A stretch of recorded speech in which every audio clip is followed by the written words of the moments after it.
Okay, so I'm gonna tell you the story of the other night coming back from Leogane. I was over in Leogane. That's where Ifasid is. That's with Josue Joshua. That's where he's at. I was over there, fencing, and it got to be about 4:30, and I was like, man, I gotta get home. I was just dripping sweat and working all day fencing, and at Joshua's house, it's really hot and sweaty. Can't. Not it's not relaxing, and I just want to get to my bed. Nice house, just get in my bed, air conditioning, whatever. Anyway, I had a bunch of money with me before when I was in Leogane, but the last day my workers worked really hard, and a bunch of my friends, so I gave out all the money and realized I only had $5 left. But I found a $20 bill that was all ripped up. But in Haiti, a bill that's ripped up have one little nick on it. You can't use it at all. Anyway, I start taking off towards home, realize low fuel. And so low fuel, no money, no water, no food. It's not too smart in Haiti to travel without money, because about 10, 20 times down the road, you're going to run into people that beg for money, stop you on the road, and they need money because they're fixing the road or they're doing something. And sometimes if you don't pay them, they'll break your window or drive through or something. And so, anyway, I just trying to decide what to do. The first town I get to, it's blocked. That should have been my first sign. Should have turned around, went back home, but I didn't. I went up. This kid said, come this way. Well, so I started following him. I'm like, oh crap, I'm gonna have to give him some money, even if it's only 50 cents. But I don't have 50 cents. I only got $5 and it ripped up $20. Well, if I give him the $5, the ripped up $20 is no good at the gas station anywhere. So I ended up giving him $20. Made it around town. Okay, going down the road, I was like, I better get fuel, see if 500 goods, $5 is going to get me enough fuel to get home. But diesel fuel's like $1.50, $2 here. Anyway, put $5 in, and it was quarter tank, plenty of fuel. That car, diesel, can go for all day on that. So, kept going. Well, got into a little traffic jam. There's this terrible place. There's one little side road that every truck, every semi, every person, hundreds of thousands, millions of people have to take this one road, because the other main road, the big boulevard, is the gangs took it over. And so it's controlled by the gangs, so nobody can go down there. Same time we were in the traffic, a guy goes down there, gets shot. They burn up his car. I get a notice. Oh, someone was just shot in Marty's son. That's where I was. Well, anyway, so you can't take that road, so you got to wait an hour. So it's starting to get dark. I got no money, no food, no gas. I got 2 hours to get home. Well, after an hour, I'm still stuck in traffic there. Here comes a motorbike right beside me. A big guy grabs this young kid off the back of the motorbike. And poor kid puts his hands up. Another guy pulls a gun right beside my car, puts a gun on his guy's chest, and then they're yelling at him. And this kid just this tear in this kid's eyes on the motorbike. And I'll never forget the look on his face. They say, "Get off your motorbike." And they're like, "Let's go down here." Well, they take him and another guy down into this ditch, yelling at him. Boom, boom, boom, shoot him. Drop him dead. And I was traumatized. I really was. I've seen a lot of dead people in Haiti, but not this young kid. I'll never forget the look on his face. And well, here I am, stuck in traffic, and I can't go. And so I'm like, crap, they're going to come back at the motorbike. They're going to see me. They're going to think that I'm like videotaping them. They're going to, what are they going to do to me, So I put my sunglasses on, recline my seat, and just pretend like I'm looking straight forward. I'm not looking around. Killed me. I wanted to jump out and wrestle those guys down. I wanted to jump out and save the kid or something, but you can't, because it's a mob of them.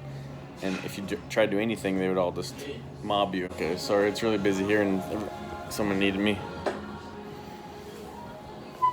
You should see it's packed up front. It's crazy. Okay, so where was I? So saw the guy get shot, sitting there trying to hide, put those sunglasses on, trying to hide.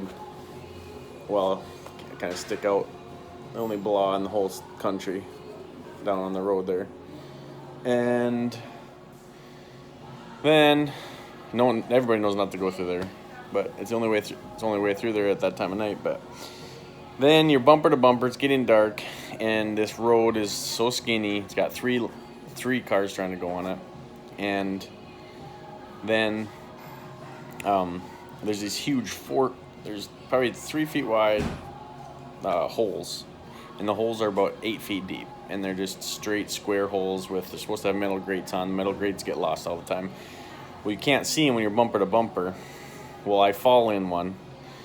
One tire goes not all the way. I just start to roll, and I stop myself, and I have a stick shift, so I'm holding the brake, riding the clutch, and I put in 4-wheel drive, and I got out, boom, hit the car behind me. Well, in Haiti, if you hit a car, you get out, and everyone starts yelling and screaming, and then you fight about who pays and how much you pay and whatever. And then the person that yells the loudest and fights the loudest pays the least, usually. Well, I have no money. I have $0 at this time. And I worked the hardest day I have all year, and then I've been sitting in the car for 2 hours already, and I just saw someone get shot.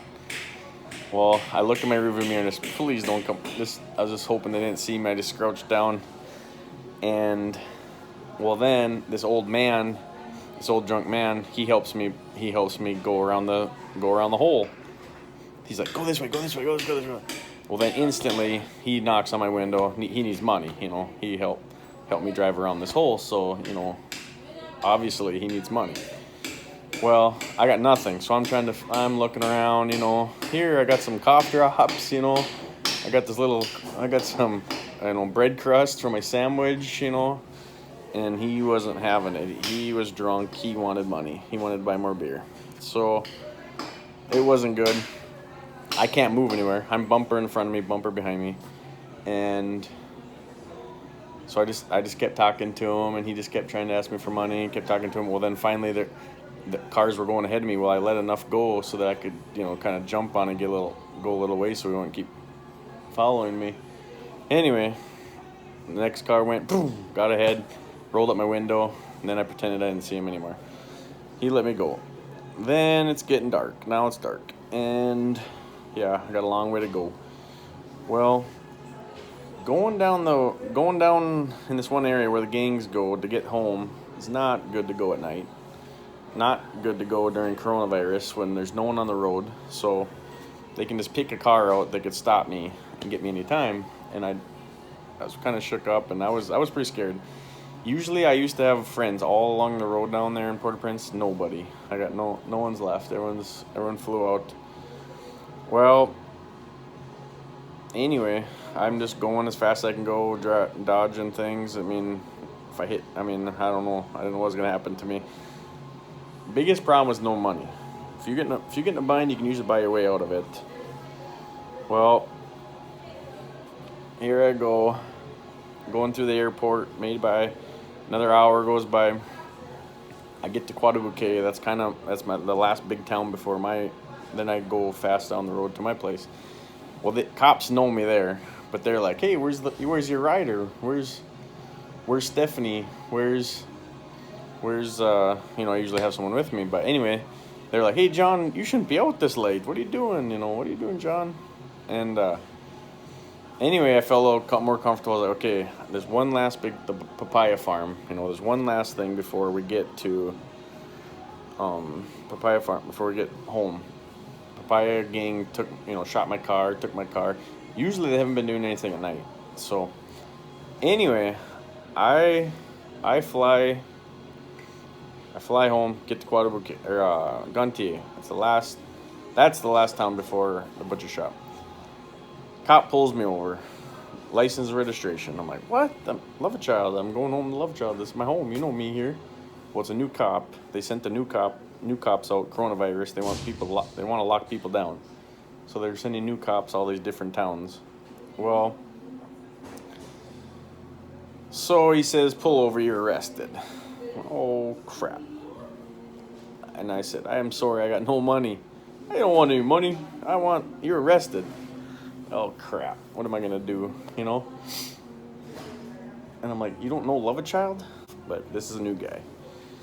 Well, here we are. So I'm sitting alongside the road in my car, and I'm like, what am I going to do? I said, I was going to call. And then he said, just pull over there for a little while. Well, he was waiting for other guys to go by and stuff. He comes and says, yeah, there's a curfew right now in Haiti, 8 p.m. You cannot be out on the street. I'm like, what? I'm like, zoom, there's a car going by. Oh, there's another car going by. I was like, just me? Just I can't be? I'm like, I'm social distancing. I'm by myself. I'm in the car by myself. Well, that wasn't good enough. So, anyway, I was in trouble. And 30, 40 minutes went by, and I'm just like, okay, well, I thought he was going to put me in jail or something, or he wanted to give me a ticket or whatever. Anyway, he says, what can you do for me? So, oh, well, Farmer John's here. I have the butcher shop, Fond Parisien. You should know me if you lived here. And, oh, really? And I said, yeah, I can give you some good meat. Oh, that sounds great. And he said, I'll see you tomorrow then. So he got my phone number, and he said, if you give me some meat, I'll let you go. I made it home. Okay. Interrupted one last time. So anyway, made it home. Cried a little bit. Took a nice hot shower. I was sunburnt. I was out in the sun. Usually I'm in the butcher shop all day. So I was kind of hurting, laying in bed, tossing and turning. Wasn't good. That was my day. That's the story I was going to tell you. And, yep, that's my story. I'm sticking to it. Day in the life in Haiti was probably one of the worst. All right, I better go.